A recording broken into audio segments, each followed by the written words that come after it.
introduce our moderator, who's well known to many, if not most of you, Ambassador Richard Mertv, who I'm also pleased to say is the chairman of the Board of Governors of the Middle East Institute and a senior fellow at Council of Foreign Relations.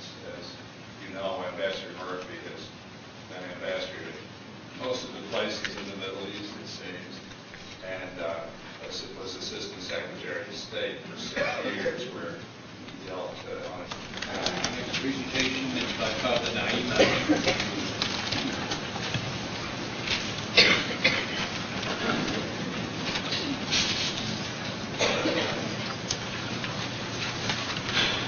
I'm very thankful for the invitation.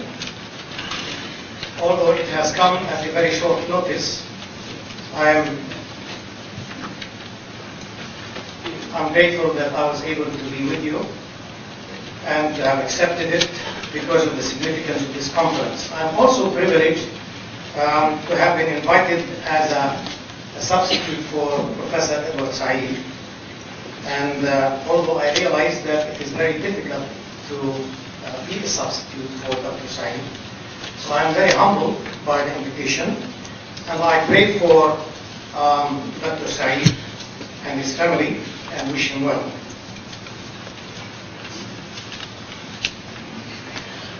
Now the topic is future of Jerusalem. And indeed, Jerusalem has come to symbolize the heart of the conflict. It actually encapsulates the whole of the conflict. I have always maintained, and I would like to make this very clear at the outset, what happens in Jerusalem will determine whether our area of Israel and Palestine, and maybe the whole of the Middle East, will enjoy a just or unjust peace. In fact, I believe that history will judge us. It will judge the United States government, the Congress, the Senate, the United Nations, the Arab world, the Palestinians, and the Israeli government, and I would add the influential Jewish community here in the United States, by what we will do with Jerusalem and by what we will allow to be done in Jerusalem. For unless the final resolution is based on justice and fairness, it will never last, and it will contribute to a greater turmoil and bloodshed. I wanted to begin with this serious warning, especially as we approach the final status talks on the future of the city. Now, I do not speak here as a politician. I am not a politician. My best qualifications for speaking this morning are those that stem from my faith in God. I feel the need, therefore, to speak to your hearts as well as to your minds, to plead with you for the sake and well-being of Muslims, Jews, and Christians, for the sake of Israelis and Palestinians. As a person of faith, I begin with my faith in God of justice, the God of justice, the God of mercy, and the God of love. A God whom we as Christians, Jews, and Muslims believe. Now, although some of our peoples might question whether we believe in the same one God, I hold that there is no God but the one God, who is our creator and sustainer. The God of us all, who does not discriminate between us. The God who calls us to live justly, to love mercy, and to walk humbly before God. This one God has placed today, whether we like it or not, 3 communities of faith in Jerusalem: the Muslims, the Jews, and the Christians. We are there living in close proximity, and we can either continue killing each other and deny the right of the other, or share the land and share Jerusalem under God. One of the most threatening dangers today is how religion has been used and abused in the conflict back home. Is it used in the service of justice or in the service of oppression? Has religion been used in the service of the state or critiquing the unjust policies of the state? Has religion been used to honor God, the God of justice, or in promoting bigotry and discrimination? Today, as secular Zionism is generally becoming more realistic and pragmatic, and become open to the principle of sharing, we are faced with a religious Zionism, which I believe in its core is a betrayal of many of the noble teachings of Judaism. Today, the dominant form of Judaism to which the Palestinians and many Jews are exposed and subjected is narrow and exclusivist, and does not lend itself to peace. I believe it must be opposed. It is deadly. It is heretical. And it is being passed as the only true form of Judaism. I maintain that we cannot ignore God in the resolution of the conflict, but not the God who extremists, whether Christians or Muslims or Jews, believe in, a bigoted and racist God, but a God who is inclusive in nature and character, and who wills that we all live in peace as brothers and sisters in this one human family. Now, I always talk about justice. That's really the main theme today for me. And when we say justice in Jerusalem, I talk about an acceptable justice. A justice that hopefully will be accepted by all the parties. And acceptable justice for me means sharing Jerusalem under the one God whom we all worship. Sharing it politically and religiously. I'm thankful for what Rabbi Herzberg has said, but I would like to insist that it has to be shared not only religiously, it has to be shared politically. It can be done if we change our attitudes. We must share its sovereignty. This is justice. There is no other future that is worth contemplating if we desire peace and security.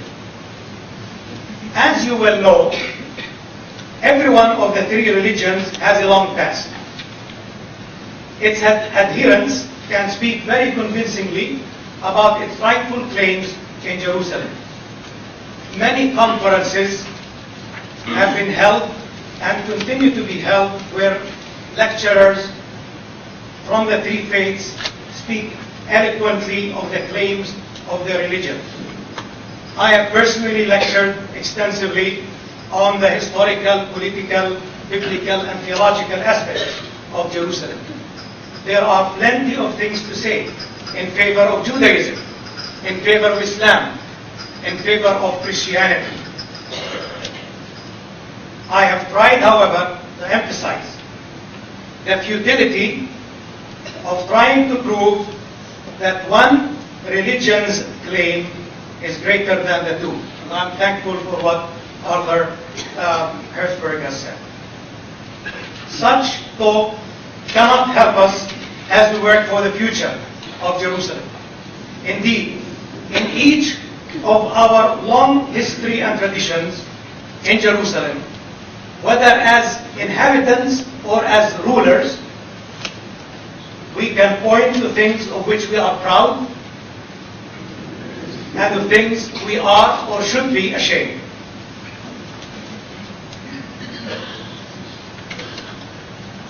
I would like just to give one example. I don't want to talk about Judaism or Islam. I can only talk now about Christianity. I would like if I were able to disclaim any relationship with the Crusades. But I cannot deny the fact that they were Christians. And whenever Christians ruled Jerusalem, Jews were not allowed to stay in it. And we know what the Crusaders did to the Muslims. So we cannot look at our own Christian history without also some shame. But history has not stopped with each of our religions. What started with the Canaanite history of Jerusalem 4,000 or 5,000 years ago moved to include an ancient Israelite history. It encompassed a Christian history and then was completed by an Islamic history in Jerusalem. It is utterly insane to think or imagine that history has stopped with our own part as the climax of it all. History has created a religious mosaic in Jerusalem. The mosaic is complete in the presence of the three religions, Judaism, Christianity, and Islam. And it is incomplete if two of the religions are suppressed. From my perspective, what seems tragic today is that Israel is trying to reverse history, to undo the mosaic, to eliminate it if possible, or at least to minimize it.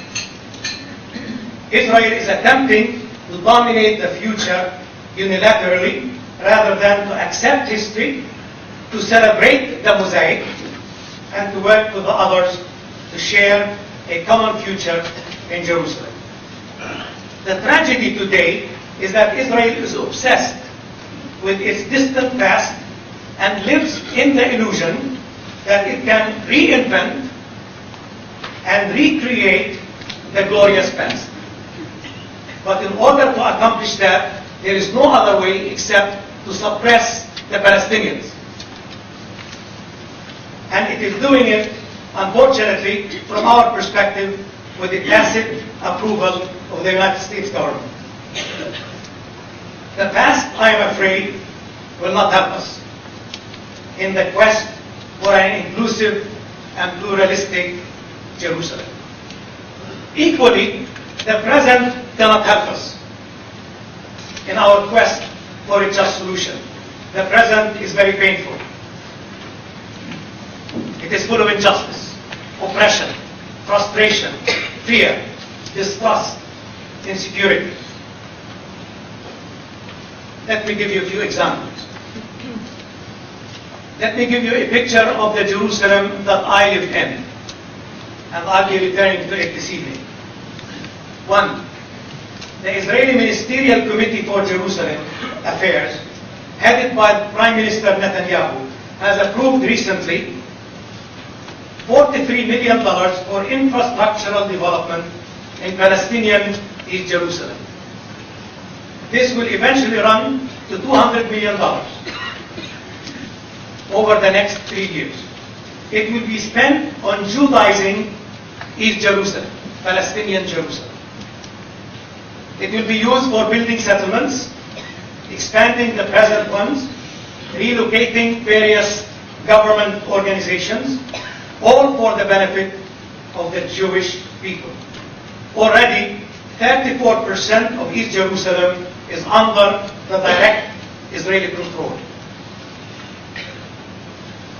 Israeli government is going to go on with the housing project on the Mount of Abu Ghraim, what Israel would call Har Homa, Givat Ze'ev, a settlement between Jerusalem and Ramallah, considered as part of Greater Jerusalem, is going to be expanded 20,000 more new settlers. Another point. Several extreme Jewish groups today are working tirelessly within the old city of Jerusalem. They have unlimited funding from different Israeli ministries, government ministries. they try, sometimes legally, sometimes through deception, manipulation, falsification of documents, to buy Palestinian homes. Several years ago, Atarik Kohanim, one of the most extreme of the religious groups, claimed to have owned over 70% of the Muslim quarter in the old city. Today we are hearing words that Silwan, a Palestinian town, is now focused upon because it used to be King David's city. And they're trying really to take Silwan from its people. There are indications that the Jewish settlement in Ras Al Amud, eastern entrance of the city, will go ahead as an exclusive Jewish residential area. Another point, no building permits are granted to the Palestinians. Some of them have to live in extremely crowded conditions. As a result, many of them are forced to live outside the Jerusalem municipal area. I know what I'm talking about. I have parishioners who are living out there. I have parishioners who cannot come to church on Sunday because they don't have permits and they cannot go through the checkpoints. This is the Jerusalem that I live in. And more recently, what has threatened the presence of the Palestinian community is that no less than 50,000 Palestinians who cannot afford to live within the municipal boundaries and are living outside, their ID, their residential status is being threatened. Palestinians call it ethnic cleansing, carried out not by war or massacres, but through a deliberate enactment of unjust laws. One of my parishioners, I wish we have time to tell you stories, but let me just very briefly say, one of my parishioners is living outside Jerusalem in Aram, one of the suburbs of Jerusalem.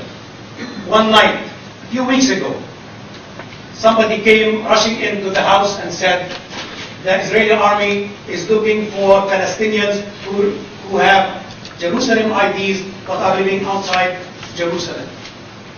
And this woman had to take her children out of bed, run to a safe place to visit some friends so that when the army would come in, they will not catch her and take her ID from her. The digging of tunnels.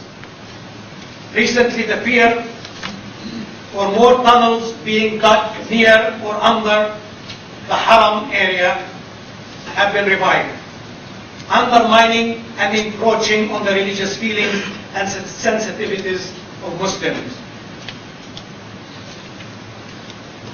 The point is, Israel can do all these things and more. It has the power. But is it just? Does it create justice? Does it create peace? Does it contribute to stability and security? I do not believe that it does. As a person of faith, I say that anything that is not founded on justice will never prevail. The ingredients of which injustice is made are so fragile and brittle, they will crumble and fall. Jerusalem will survive. But the crucial question, will Jews survive in Jerusalem if they go on to create unjust and oppressive policies? This is not only a political statement or a political question, it is also a theological question. We are working today genuinely, not only for the survival of the Jewish community, along with the Muslim and Christian communities, but for their continued life and vitality. This means carrying out a prophetic message of justice like the prophets of old. Let justice run like water and righteousness like an ever-flowing stream. This is our work. The resolution of the conflict begins in the mind and hearts of the Israeli leadership, those people who are in power. It means accepting the Palestinians as full and equal partners in the mosaic of Jerusalem.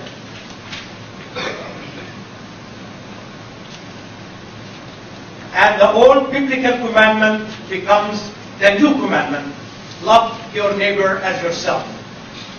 For Jews, this commandment must mean not only your fellow Jew, but your fellow Palestinian. And for us, it should include our fellow Jews. I would like to end. It's only on such basis that we can build Jerusalem today as a city of peace, and that's when we can all survive. It is not our past in Jerusalem that can help us. It is not our present. Our only hope is in the future. We must invent a future based on the common dream that we all share for a just peace in Jerusalem. We must allow the one inclusive, just and merciful God to work with us and through us so that we can share Jerusalem.